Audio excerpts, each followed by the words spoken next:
Hi guys. You know, I have a hadith I want to show you because I think it exposes Muhammad somewhat so that we can see who he is. Because from what someone does and says, then it's a pretty good representation of who they really are. I'm reminded of a verse in the Holy Bible from Matthew 7:15 through 20 that says, "Watch out for false prophets, for they come to you in sheep's clothing, but inwardly they are ferocious wolves. By their fruit you will recognize them. Do people pick grapes from thorn bushes or figs from thistles? Likewise, every good tree bears good fruit, but bad trees bear bad fruit. A good tree cannot bear bad fruit, and a bad tree cannot bear good fruit. Every tree that does not bear good fruit is cut down and thrown into the fire. Thus, by their fruit you will recognize them." Now, this is a simple hadith that just shows somewhat a little bit about who Muhammad is, the things he stood for and said, and we can know what kind of man he was by, of course, reading the hadith and getting to know the man. So I've opened the translation of Sahih Bukhari, book 62, and I'm going to scroll down now to number 16. Let me see. We'll try and get it.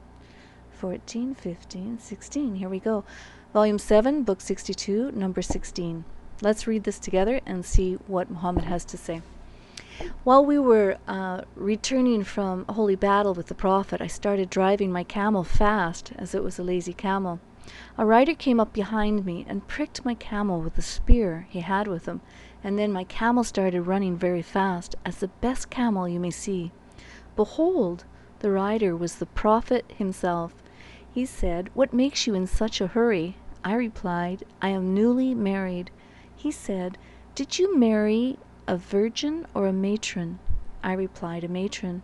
He said, 'Why didn't you marry a young girl so that you could play with her and she with you?' When we were about to enter Medina, the Prophet said, 'Wait, so that you may enter Medina at night, so that the lady of unkept hair may comb her hair, and the one whose husband has been absent may shave her pubic region.'" And guys, when I read this, it made me quite sad, honestly, because from this hadith, we can see that a simple man was hurrying home to see his bride. He was anxious to get home. And yet Muhammad interfered with him, stopped him, asked him if he married a virgin or a matron, asked him why you didn't marry a young girl so that you could play with her and she with you. And I'm reminded of the fact that Muhammad married a 6-year-old child when he was 54 years old. And it saddened me that he would be asking other men why they didn't marry young girls as well.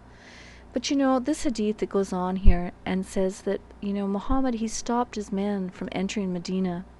He told them to wait and not enter until their wives could comb their hair, and those who had been absent may shave their pubic regions.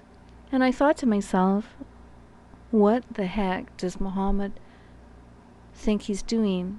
Why does this man feel that he belongs in everyone's bedroom?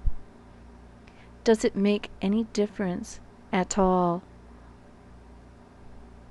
Does he have to interfere and tell Muslims what to do in the bedroom too? Why can't he leave people alone? And why is he such a pervert? Honestly, it's a funny hadith, but I think it gives us some sort of lesson about who Muhammad is and about his fruit. Because we'll know him by his fruit.